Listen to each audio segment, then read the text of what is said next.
Gracias, Susana, gracias, José Luis Mendoza de Alcántara, y al pueblo dominicano por prestarnos atención en este momento.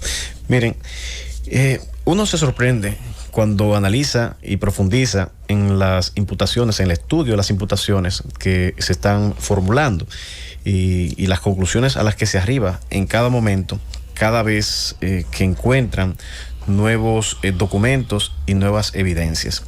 Ha salido a relucir el pago de una cantidad enorme de galones de cemento asfáltico llamado AC30, y particularmente uno se sorprende de cómo se utilizan los recursos del Estado con tal desparpajo, sin ningún tipo de control, y esto es una de tantas cosas. Se habla de que solo entregó 166,000 galones y que estaban contratados 500,000 galones. Esto podría tener interpretaciones, podría haber quizá explicaciones que no tenemos hasta el momento en las manos y que sus abogados en su momento presentarán a la opinión pública.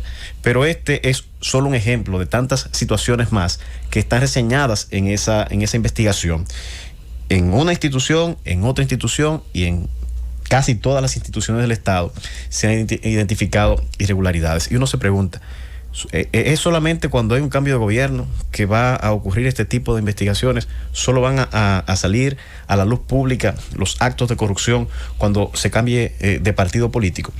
Y esta es la cuestión que quizá tenemos el reto de resolver como país.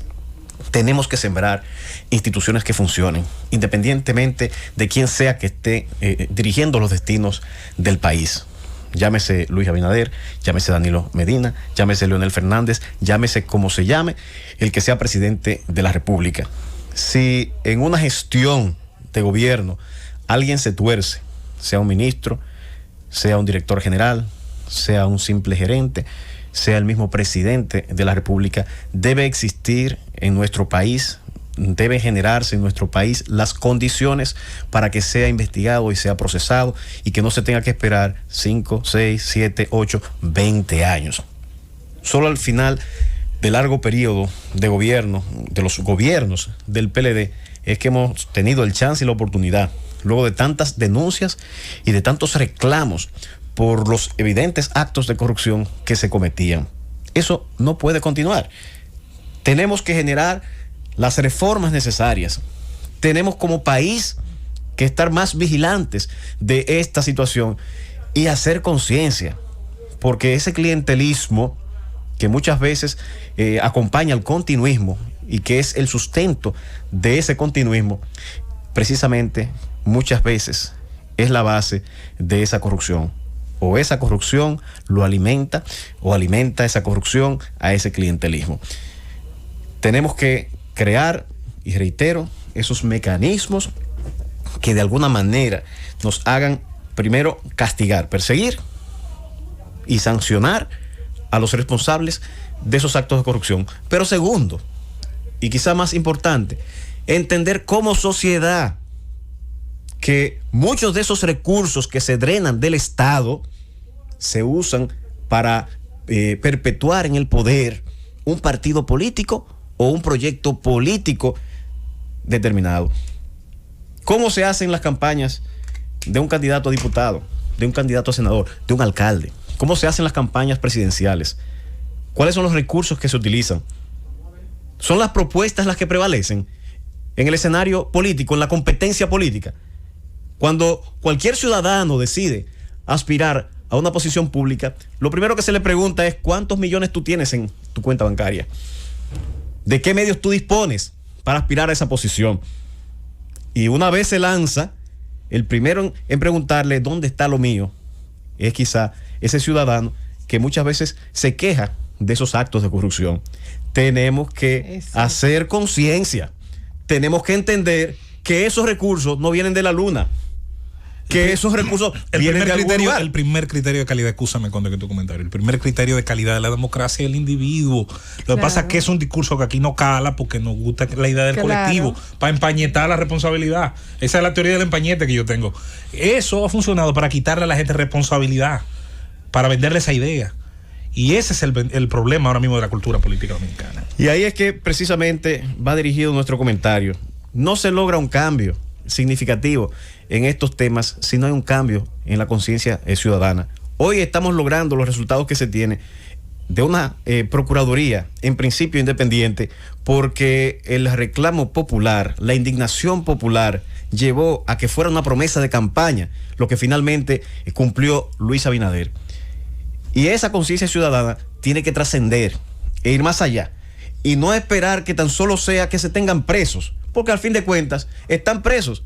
Y los millones y millones de pesos que se robaron, ¿dónde están?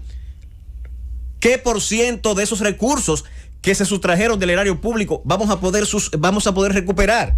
¿Cuántas obras dejaron de realizarse con esos recursos que se lastraron del erario público?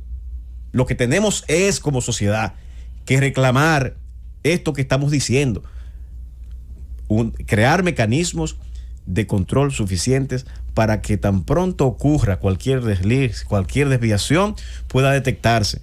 Y llámese como se llame, la persona que incurra en ese desliz sea sancionada, sea destituida, y recuperar inmediatamente esos recursos que se han desviado de forma incorrecta. Pero por el otro, hacer conciencia que el mejor legislador no es aquel que me da un colchón, ni que me da la canastilla de Navidad o una funda con arroz, con habichuela, o aquel que reparte las canastillas. Es el que me ayuda a no necesitar eso. En Semana Santa.